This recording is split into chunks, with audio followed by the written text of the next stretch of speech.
नमस्ते छात्रों। आज अपन पाठ 7 का अध्ययन करेंगे जिसका नाम है पौधों को जानिए। यानी पौधों के बारे में अपने को पढ़ना है। पौधों की क्या क्या विशेषता होती है, वो किस प्रकार से श्वसन करते हैं, किस प्रकार से उनकी वृद्धि होती है, किस प्रकार से उनके तना पौध जड़ पत्तियां वगैरह कैसे कैसे कार्य करते हैं, क्या क्या होता है उनमें, उनके बारे में अपने को पढ़ना है। तो स्टार्ट करते हैं। बाहर निकलकर अपने चारों ओर के पौधों का प्रेक्षण कीजिए। प्रेक्षण करना यानी किसी चीज़ को अपन देखकर निरीक्षण करना, उनके बारे में विचार करना, उनके बारे में देखना उनको। क्या आप देख सकते हैं कि कुछ पौधे मोटे तथा कुछ विशालकाय होते हैं। कुछ पौधे छोटे यानी छोटे यानी जिनकी हाइट लंबाई वगैरह कम हो, ऊंचाई, तथा कुछ विशालकाय यानी बहुत बड़े पौधे होते हैं, बहुत भारी भारी पौधे होते हैं। जबकि कुछ धरती पर हरे धब्बों की तरह दिखाई देते हैं, यानी कुछ हरे धब्बों के जैसे दिखते हैं। कुछ पौधों की पत्तियां हरी होती हैं जबकि कुछ की पत्तियां लालिमा युक्त होती है। कुछ पौधों के फूल बड़े एवं लाल होते हैं, यानी बहुत सारे पौधे होते हैं जिनके फूल बड़े भी होते हैं और लाल कलर के होते हैं, रंग में लाल होते हैं। कुछ नीले तथा कुछ पौधों में पुष्प नहीं होते हैं, बहुत सारे ऐसे पौधे होते हैं जिनमें पुष्प नहीं होते हैं। आपने अपने घर के आसपास के विद्यालय के रास्ते में, बाग बगीचे में, विद्यालय प्रांगण में अनेक प्रकार के पौधे देखे हैं। आपने अपने घर के मतलब जैसे अपने घरों में भी अपन बहुत सारे पौधे रखते हैं और विद्यालय में भी अपन देखते ही हैं कि बहुत सारे पौधे लगे होते हैं। बाग बगीचों में भी अपन प्रांगण में हरे पौधे देखे हैं। आइए हम विभिन्न भागों के विषयों में जानने के लिए विभिन्न प्रकार के पौधों के बीच अंतर समझने में सहायता मिलेगी।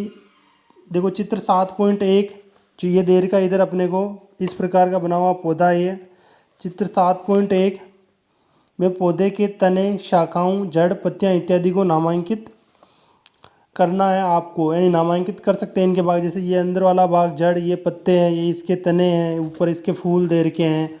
तो इस प्रकार आपको इसको नामांकित करना और इन भागों में रंग भी भरिए, यानी आपको रंग भरना है, यानी इस पौधे का आपको चित्र बनाना है। फिर शाख, झाड़ी एवं वृक्ष 7.1 देर का है। यानी जो पौधे होते हैं उनमें से जो बहुत सारे शाख होते हैं, बहुत सारे झाड़ी होती है, बहुत सारे क्या वृक्ष होते हैं। तो इनके बारे में पढ़ना है, कौन कौन से शाख होते हैं, कौन कौन से झाड़ी होती है। देखो तने को स्पर्श कीजिए तथा ये जानना कि कितना कोमल अथवा कठोर है। इसे धीरे से एक और मोड़ने का प्रयास कीजिए, ध्यान रहे कि टूटे नहीं। पौधे की तने की मोटाई मापने का प्रयास कीजिए, यानी पौधे की तने की मोटाई मापनी। हमें यह भी जानना चाहिए कि शाखाएं भूमि के पास तने के आधार से तथा कुछ ऊंचाई के बाद निकलती है। जो पौधे की जो शाखाएं होती है वो तने के ऊपरी भाग से निकलती है और ऊंचाई पर निकलती है। हमने प्रैक्टिस की सभी सारणी 7.1 में वर्गीकृत कर सकते हो। दो इस प्रकार की सारणी हमने भी, पौधे का नाम लिखा हुआ है और उसके कॉलम 1 में ऊंचाई लिख रखी है और फिर कॉलम 2 तना हरा, कोमल, मोटा, कठोर। कॉलम 3 में शाखाएं कहाँ से निकलती हैं, तने के आधार से, तने के ऊपर से। कॉलम 5 पौधे का समवर्ग, यानी कौन से वर्ग में उसको आप रख सकते हो। जैसे टमाटर है, टमाटर की ऊंचाई तो ज़्यादा इतनी होती नहीं, तो छोटा ही होता है और दिखने में कैसा होता है, हरा होता है। कोमल है कि नहीं, अपन उसको मोड़ करके देख सकते हैं तो कोमल ही होता है वो।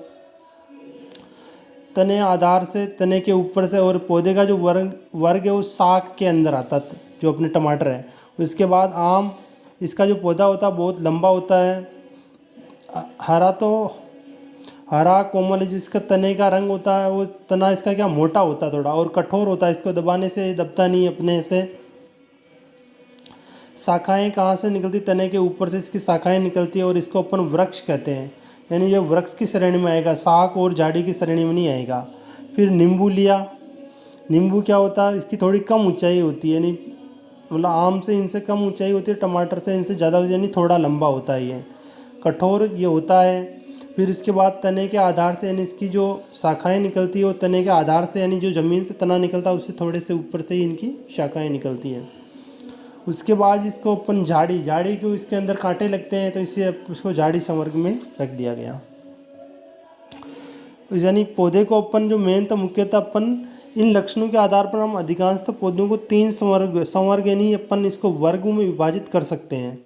ये कौन से, शाख, झाड़ी एवं वृक्ष। पौधे के 3 वर्गों में विभाजित कर सकते हैं, शाख, झाड़ी एवं देखो, हरे एवं कोमल तने वाले पौधे को साग कहते हैं।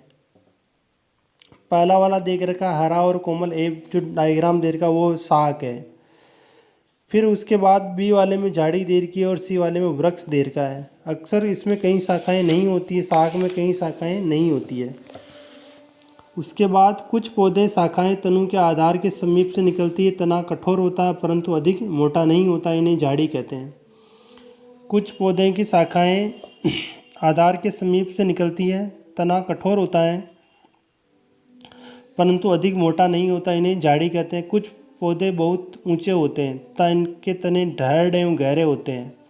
इनकी शाखाएं भूमि से अधिक ऊंचाई पर तने के ऊपरी भाग से निकलती हैं, जिन्हें अपन क्या कहते हैं, वृक्ष कहते हैं। देखो, उसके बाद कमज़ोर तने वाले सीधे खड़े नहीं हो सकते हैं, ये भूमि पर फैल जाते हैं, इन्हें विसर्पी लता कहते हैं। यानी जो अपन बहुत सारी लताएं बेल देखते हैं जिनके फूल आते हैं, तो वो लताएं क्या होती है, सीधी खड़ी नहीं होती और क्या वो भूमि पर फैल जाती है, जिन्हें विसर्पी लताएं कहते हैं। जबकि कुछ पौधे सहायता से ऊपर चढ़ जाते हैं, इन्हें आरोही कहलाते हैं। यानी बहुत सारी जो पौधे होते हैं वो क्या सीधे ऊपर चढ़ने लग जाते हैं, किसी के भी सहारा रख दो उसके आसपास तो क्या वो उसका जो तना रहता है वो उसकी वृद्धि ऊपर तक जाने लग जाते हैं, उससे अपन आरोही कहते हैं। ये साग, झाड़ी और पेड़ों से भिन्न होते हैं। इन्हें अपन ना तो साग बोल सकते हैं, ना झाड़ी बोल सकते हैं, ना ही पेड़ बोल सकते हैं, इनसे अलग हैं। फिर उसके बाद पौधे के तने के बारे में पढ़ना। अपने आसपास के पेड़ पौधों को देखिए तथा उनके तने पर पाई जाने वाली संरचना एवं भागों को देखिए। आपने अपने आसपास में बहुत सारे विभिन्न प्रकार के पौधे देखे होंगे, उनका तना किस प्रकार होता है उनका आपको अवलोकन करना है, उनकी संरचना किस प्रकार की होती है, उनके विभिन्न प्रकार के भाग होते हैं जिनको आपको देखना है। अपने अवलोकन की तुलना अपने साथी द्वारा किए गए अवलोकन से किए। यानी आप भी इसके बारे में अवलोकन करो और अपने जो सहपाठी आपका कोई मित्र है उसने भी कोई पौधे का तना देखा हो तो फिर दोनों एक दूसरे से चर्चा करो, भैया मैंने जो तना देखा इसमें ये समानता यानी ये चीज़ पाई है, तुमने जो देखा किसी पौधे का तना तो उसमें क्या समानता पाई, क्या भिन्नता है, क्या अंतर है दोनों में, दोनों किस प्रकार के संरचनाएं हैं, तो इनके बारे में आपको चर्चा करनी है आपके मित्र से। तने में पत्तियां, शाखाएं, कली, फल व फूल होते हैं। तने के अंदर मुख्यतः क्या क्या चीज़ें पाई जाती है, पत्तियां होती है एक तो तने के अंदर, जो तने से ही पत्तियां निकलती है। फिर शाखाएं होती है, यानी जो अपना वृक्ष होता है या कोई भी पौधा होता है तो जो क्या विभिन्न शाखाओं में विभाजित हो जाता है, शाखाएं, फिर कलियां, फिर फल और फूल। फिर एक क्रियाकलाप देर का एक सामग्री लेनी आपको। तना क्या कार्य करता है, ये नीचे लिखा हुआ चित्र 7.6 में। आवश्यक सामग्री एक गिलास जल, लाल चाय और साग के पौधा तथा एक ब्लेड। गिलास को 1/3 जल से भरे, जल में लाल चाय की कुछ बूंदें डाल दें, साग के तने को गिलास में रखें।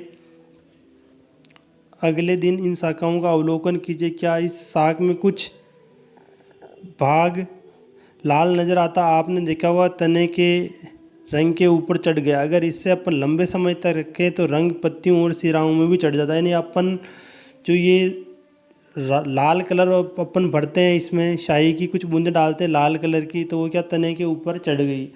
तो अगर इसके बाद अगर आप ज़्यादा दिन तक इसको रखोगे तो ये पत्तियों और इसके अंदर भी चली जाएगी, इनकी जो सिराएं होती इसके अंदर भी इसका जो है लाल कलर चला जाएगा, लाल रंग पूंछ जाएगा। फिर इसके बाद चित्र 7.7 तने में जल ऊपर चढ़ता हुआ, यानी जो पौधे को अपन क्या करते हैं, जड़ों को पानी पिलाते हैं। मुख्यतः अपन पौधे की जड़ों में पानी डालते हैं, कोई भी पौधा होता तो उसके बाद वो जड़ें क्या उस जल का अवशोषण करती है, यानी वो उस जल को अवशोषित करती, सोखती है वो।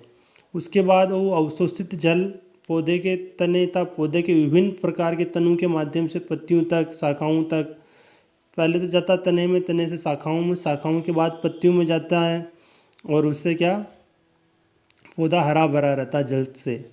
तने के खुले सिरों पर विवर्धित दृश्य, बी के अंदर इस प्रकार खुले सिरे और उसके अंदर दृश्य बताया गया है।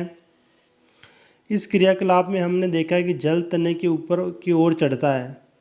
अपन जो पौधे को जल पिलाते हैं वो तने में ऊपर की ओर, यानी जड़ों में डालते तो पानी फिर क्या ऊपर की ओर जाता है। तना जल का संवहन करता है। ये ध्यान रखना, अभी तना क्या करता है, जल का संवहन करता है। लाल स्याही की भांति जल में विलीन खनिज जल के साथ तने में ऊपर पहुंच जाते हैं, यानी जो जल के अंदर विभिन्न प्रकार के खनिज लवण होते हैं वो पौधे के अंदर पहुंच जाते हैं। बाकी जो अपन इसका जो शेष जो चैप्टर है उसको अपन बच्चों नेक्स्ट वीडियो में अध्ययन करेंगे, जो पत्तियों के बारे में और इनके बारे में आगे वाले वीडियो में अध्ययन करेंगे बच्चों। आज की क्लास के लिए थैंक यू।